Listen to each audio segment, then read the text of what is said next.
الحمد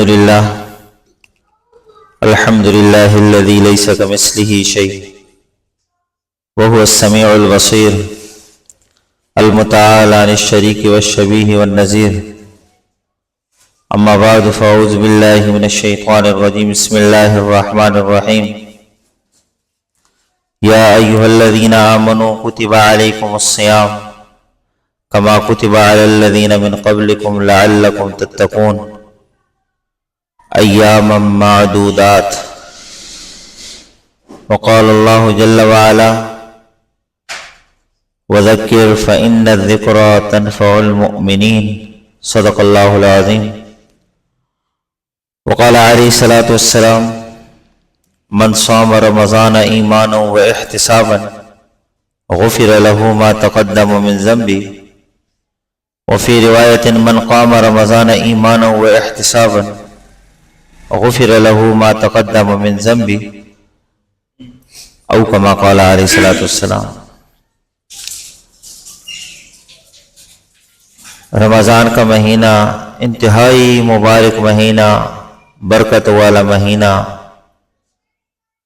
اور یہ مبارک گھڑیاں دن بدن گزر رہی ہیں. آدھے سے زیادہ رمضان گزر چکا ہے، آج دوسرا عشرہ بھی مکمل ہو چکا. آپ صلی اللہ علیہ وسلم کی حدیث مبارکہ کا مفہوم ہے پہلا عشرہ رحمت والا، دوسرا عشرہ مغفرت والا، اور تیسرا عشرہ آگ سے آزادی والا، آگ سے خلاصی والا. تو آج دوسرا عشرہ بھی مکمل ہو چکا. انتہائی مبارک مہینہ، انتہائی مبارک گھڑیاں. جس طرح پہلے بھی آپ سے عرض کی کہ رمضان کا مہینہ یہ مہمان نہیں ہے، مہمان ہم ہیں، میں اور آپ مہمان ہیں. اب پچھلے سال بہت سے ایسے لوگ تھے جو رمضان میں ہمارے ساتھ تھے، اس سال وہ نہیں ہے رمضان میں. پچھلے سال وہ تھے، یا بہت سے ایسے لوگ جو کل تک تھے آج وہ نہیں ہے. آج کی صبح ان پر طلوع نہیں ہوئی، آج کا سورج انہوں نے نہیں دیکھا. اسی طرح کل من علیہا فان کل نفس ذائقۃ الموت، ہر نفس نے موت کا مزہ چکھنا ہے، ہر چیز پر فنا ہے، ہر چیز ختم ہو جائے گی. میں نے اور آپ نے بھی ختم ہونا ہے، میں نے اور آپ نے بھی اس دنیا سے جانا ہے. اس لیے فرمایا اللہ رب العزت فرماتے ہیں افحسبتم انما خلقناکم عبثا وانکم الینا لا ترجعون، کیا تم یہ گمان کرتے ہو کہ ہم نے تمہیں ویسی بیکار پیدا کر دیا اور تم ہمارے پاس لوٹ کر نہیں آؤ گے؟ بلکہ سب نے اللہ کے پاس جانا ہے، لوٹ کر جانا ہے، سب نے اللہ کے پاس پیش ہونا ہے. اس لیے آپ صلی اللہ علیہ وسلم کی ایک حدیث مبارکہ فرمایا، آپ صلی اللہ علیہ وسلم نے الکیس من دان نفسہ وعمل لما بعد الموت والعاجز من اتبع نفسہ ہواها وتمنى علی اللہ الامانی. فرمایا عقل مند انسان وہ ہے جس نے اپنے نفس کا محاسبہ کر لیا اور موت کے بعد کے لیے کوئی تیاری کر لی. اور نادان بے وقوف انسان وہ ہے کہ جو اپنی خواہشات پر چلتا رہا اور اللہ پر امیدیں باندھتا رہا. گزارتا ہے اپنی مرضی کی زندگی اور کیا کہتا ہے اللہ غفور الرحیم، اللہ بخشنے والا ہے. اللہ تو بخشنے والا ہے، اللہ تو غفور الرحیم ہے، لیکن اللہ نے سمجھ بوجھ بھی عطا فرمائی ہوئی ہے. اللہ رب العزت نے سمجھ بوجھ بھی عطا فرمائی ہوئی ہے. اب تو کہتے ہیں کہ مر جائیں گے، مر کے بھی چین نہ پایا تو کدھر جائیں گے. تو اب تو اپنی مرضی کے مطابق زندگی گزارتا ہے اور کیا کہتا ہے جی اللہ بخشنے والا ہے، غفور الرحیم ہے. نہیں، اللہ رب العزت نے سمجھ عطا فرمائی ہوئی ہے. دیکھیں رمضان کا مہینہ ایک درس دیتا ہے. رمضان کا مہینہ ایک درس دیتا ہے کہ جس طرح تم رمضان کا مہینہ گزارتے ہو، جب جیسے رمضان کا مہینہ پورا ہوتا ہے تو اللہ رب العزت کی طرف سے معافی کا بخشش کا اعلان بھی ہوتا ہے، اور پھر کیا ہوتی ہے؟ عید۔ رمضان کے فوراً بعد ہوتی ہے عید۔ تو عید کے معنی کیا ہے؟ عید کیا ہے؟ خوشیوں کا دن ہے، خوشی منانے کا دن ہے عید۔ عید کے دن خوشی منائی جاتی ہے۔ وہ خوشی کس بات پر ہے؟ کہ سارا مہینہ اللہ رب العزت کی عبادت کی، اللہ رب العزت کی اطاعت کی، اللہ کی مرضی کے مطابق سارا مہینہ گزارا، اب اللہ رب العزت نے ہمیں یہ خوشی کا دن عطا فرمایا ہے۔ ہاں، کیونکہ حدیث پاک میں آتا ہے نا، فرمایا آپ صلی اللہ علیہ وسلم نے کہ بندے کے ہر عمل کا ثواب اللہ رب العزت 7 سے 700 گنا تک کر دیتا ہے۔ ہاں، الی 700، 700 گنا تک اللہ رب العزت ہر بندے کے ہر عمل کا ثواب کر دیتا ہے۔ لیکن کیا فرمایا؟ حدیث قدسی اللہ فرماتے ہیں الا الصوم، سوائے روزے کے، فإنه لي وأنا أجزي به، کیونکہ روزہ میرے لیے ہے اور میں ہی اس کا بدلہ دوں گا۔ باقی اعمال بھی بندہ اللہ کے لیے کرتا ہے، لیکن روزے کے بارے میں اس لیے فرمایا کہ روزے میں خالصتاً اللہ کی رضا ہے۔ روزے میں تو خالصتاً اللہ کی رضا ہے۔ اب تنہائی میں جاؤ، ایک کمرے میں آپ بیٹھے ہو، تنہائی میں کوئی آپ کو نہیں دیکھتا، آپ کے پاس پانی بھی ہے، کھانے پینے کی چیزیں بھی ہیں، لیکن آپ نہیں پیتے پانی، کھانا پینا نہیں کرتے۔ کیوں نہیں کرتے؟ کرو نا کھانا پینا، آپ تو تنہائی میں ہو، کوئی بھی آپ کو نہیں دیکھ رہا۔ تو اب یہاں پر خود اندازہ لگاؤ کہ صرف روزے کے بارے میں اس لیے فرمایا اللہ رب العزت نے الا الصوم، سوائے روزے کے، فإنه لي وأنا أجزي به، کہ روزہ میرے لیے اور میں ہی اس کا بدلہ دوں گا۔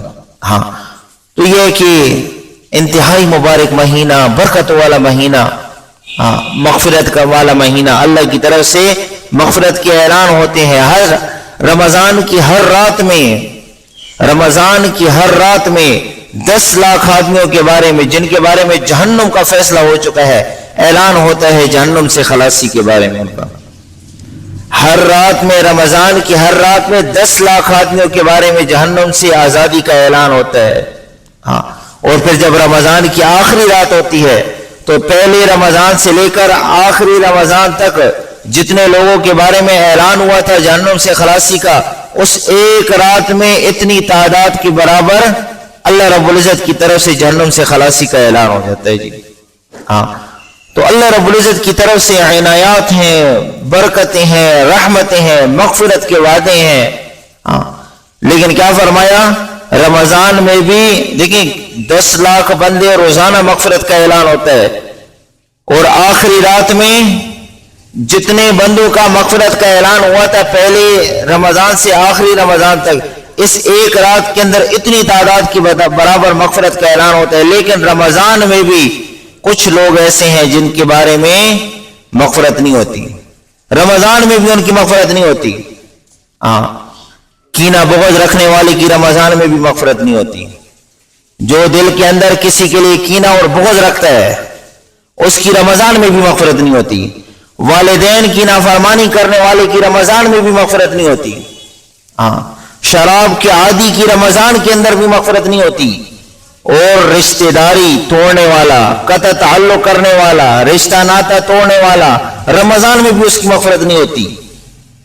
ورنہ اللہ کی طرف سے ہر رات میں 10 لاکھ بندوں کی مغفرت کا اعلان ہوتا ہے، 10 لاکھ ہر رات میں، اور رمضان کی آخری رات میں پہلے رمضان سے آخری رمضان تک جتنی تعداد ہے یہ ساری جمع کر دو، اتنی مغفرت کا اعلان ہوتا ہے۔ لیکن رشتے تعلقات، رشتہ ناتا توڑنے والے کی رمضان میں بھی مغفرت نہیں ہوتی، کینہ بغض رکھنے والے کی رمضان میں بھی مغفرت نہیں ہوتی، والدین کی نافرمانی کرنے والے کی رمضان میں بھی مغفرت نہیں ہوتی، شراب کے عادی کی رمضان میں بھی مغفرت نہیں ہوتی۔ تو یہ مغفرت والا عشرہ جو تھا، آج مغفرت والا عشرہ یہ مکمل ہوا۔ کل سے انشاءاللہ والعزیز آخری جو عشرہ ہے، تیسرا عشرہ آگ سے خلاصی، آگ سے آزادی کا، کل سے انشاءاللہ تعالی وہ شروع ہو جائے گا۔ تو اس میں یہ ہے کہ ہم دعاؤں کا اہتمام کریں، اور آخری عشرے میں شب قدر ایک رات 1000 مہینوں سے بڑھ کر آپ صلی اللہ علیہ وسلم صحابہ رضی اللہ تعالیٰ عنہ کے سامنے پچھلی امتوں کی جو واقعات یعنی ان کی فضائل سنائے کہ ایک بندہ ایسا ہے یعنی 1000 دن تک اس نے جہاد کیا، 1000 دن تک اس نے اللہ کی عبادت کے اندر گزارا، 1000 دن تک اس نے جہاد کیا۔ صحابہ رضی اللہ تعالیٰ کو رشک آیا اس بات پر، تو آپ صلی اللہ علیہ وسلم سے یعنی آپ صلی اللہ علیہ وسلم سے بھی عرض کی کہ یا رسول اللہ ہمارے لیے بھی کوئی ایسا عمل ہو کہ ہمیں بھی اتنا بڑا اجر و ثواب ملے۔ تو اللہ رب العزت نے آپ صلی اللہ علیہ وسلم کی دعا پر، اس امت پر اللہ نے احسان کیا، یہ شب قدر کی رات عطا فرمائی، یہ آخر عشرہ کی، آپ صلی اللہ علیہ وسلم کی حدیث مبارکہ ہے نا، فرمایا آخر عشرہ کی تاک راتوں میں اس کو تلاش کرو، شب قدر کو آخر عشرہ کی تاک راتوں میں اس کو تلاش کرو۔ اور ایک رات کا ثواب کتنا ہے؟ آخر عشرہ کی تاک رات جس کو بھی شب قدر مل گئی، ایک رات کا ثواب فرمایا خیر من 1000 شہر، 1000 مہینوں سے بڑھ کر ہے، 1000 مہینوں سے بڑھ کر ہے، 1000 دن نہیں، 1000 مہینوں سے بڑھ کر ہے اس ایک رات کا ثواب۔ اب دیکھیں بندہ کئی راتیں ایسی بھی گزار دیتا ہے نا، جیسے شادی بیاہ کے اندر ساری رات جو لوگوں کے ساتھ یعنی دوستوں کے ساتھ گیدرنگ میں گزار دیتا ہے، ساری رات گزار دیتا ہے۔ اب کیا گزر جائے گا کہ ایک یعنی یہ آخری جو عشرہ ہے، آخری عشرے میں بندہ روزانہ اللہ رب العزت کی عبادت کے اندر تھوڑا مشغول ہو جائے، وقت تو گزر جانا ہے، یہ مہینہ بھی گزر جائے گا، لیکن اگر ایک رات مل گئی آخری عشرے میں، یہ 10 دن اگر بندہ روزانہ جاگے نا، 10 دن روزانہ جاگے، ایک نہ ایک رات تو آئے گی نا، ایک نہ ایک رات تو شب قدر کی ہوگی، تو اگر اس کو وہ رات مل گئی تو 1000 مہینوں سے بڑھ کر ہے، 1000 مہینوں سے۔ جس طرح آپ صلی اللہ علیہ وسلم کے حدیث مبارکہ فرمائے من قام لیلۃ القدر ایمانا و احتسابا غفر له ما تقدم من ذنبه، جو لیلۃ القدر میں ایمان اور ثواب کی نیت سے جاگے اللہ رب العزت اس کے پچھلے سارے گناہوں کو بخش دے گا۔ اور دوسرا یہ آخری عشرہ کے اندر دوسرا بڑا عمل جو ہے وہ اعتکاف کا ہے۔ آپ صلی اللہ علیہ وسلم کی حدیث مبارکہ فرمایا اعتکاف کرنے والا گناہوں سے بچا رہتا ہے، اعتکاف کرنے والا گناہوں سے بچا رہتا ہے، اور اعتکاف کرنے والوں کو ان اعمال کا بھی ثواب ملتا ہے جو اعتکاف کی وجہ سے بندہ نہیں کر سکتا۔ جیسے مثال کے طور پر کسی کی جنازہ میں شرکت کر لی، جنازہ میں شرکت کرنے کا اپنا ایک ثواب ہے، اسی طرح کسی کی بیمار پرسی کر لی، کسی کی 70,000 کسی کی بیمار پرسی کے لیے چلے جاؤ نا جی، 70,000 فرشتے مغفرت کی دعائیں کرتے ہیں جی، کتنے؟ 70,000 فرشتے کسی کی بیمار پرسی کے لیے چلے جاؤ، 70,000 فرشتے مغفرت کی دعائیں کرتے ہیں۔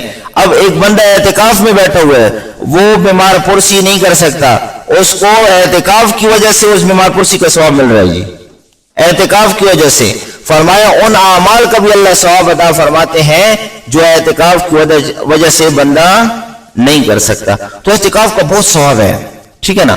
سنت کفایہ جس کو کہا ہے، سنت علی الکفایہ، ٹھیک ہے نا، اعتکاف جو ہے سنت علی الکفایہ۔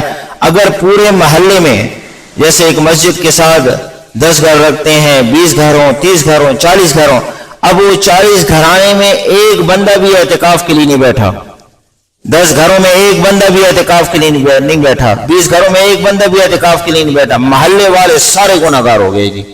اس سنت کو چھوڑنے پر وہ سارے گناہگار ہو گئے جی، سنت کو انہوں نے چھوڑ دیا جی، اس سنت کو ترک کرنے پر سارے گناہگار ہو گئے۔ اور اگر ایک بندہ بھی بیٹھ گیا، وہ سارے محلے والوں کی طرف سے وہ کفایت اس وہ کافی ہو گیا جی۔ اب کتنی بڑی فضیلت ہے، وہ جو بندہ اعتکاف کے لیے بیٹھ گیا وہ کتنا خوش قسمت بندہ ہوگا، جو اعتکاف کے لیے بیٹھ گیا وہ کتنا خوش قسمت بندہ ہوگا کہ سارے محلے والوں کی طرف سے وہ بندہ کافی ہو گیا جی، سارے محلے والے اس ایک بندے کی وجہ سے گناہ سے بچ گئے ہیں۔ تو اعتکاف کا بہت زیادہ ثواب ہے۔ ایک روایت دیکھیں، یہ تو سنت اعتکاف، یہ رمضان کا اعتکاف، آپ صلی اللہ علیہ وسلم کی ایک حدیث مبارکہ فرمایا جو بندہ نفلی اعتکاف کرتا ہے، ایک دن کا نفلی اعتکاف، یہ تو سنت اعتکاف ہے، یہ تو سنت اعتکاف ہے، ایک دن کا نفلی اعتکاف، آپ صلی اللہ علیہ وسلم کی حدیث مبارکہ فرمایا جہنم سے 3 خندقیں دور کرتے ہیں، ایک دن کا نفلی اعتکاف جو عام دنوں میں بندہ کرتا ہے، نفلی اعتکاف، یا رمضان میں ویسے ہی نفلی اعتکاف کے لیے ایک دن کے لیے بیٹھ گیا، ایک دن کا نفلی اعتکاف جہنم سے 3 خندقیں دور کرتا ہے، 3 خندقیں، اور پھر آپ صلی اللہ علیہ وسلم فرمایا ایک خندق کا درمیانی، یہ جو خندق ہوتی ہے نا درمیان جو اس کا فاصلہ ہوتا ہے، فرمایا ایک خندق کا درمیانی فاصلہ یہ 500 سال کا فاصلہ ہے جی، 500 سال کا فاصلہ. تو ایک دن کا نفلی اعتکاف کتنے سال دور ہو گئے جہنم سے جی؟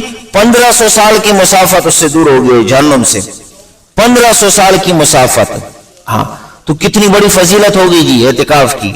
تو اس کے لیے کوشش ہی ہو. آج دیکھیں 20واں روزہ ہے تو آج عصر تک، ٹھیک ہے نا، عصر کے بعد بیٹھنا ہے، یعنی افطاری جو ہے وہ مسجد میں کرنی ہے اعتکاف میں.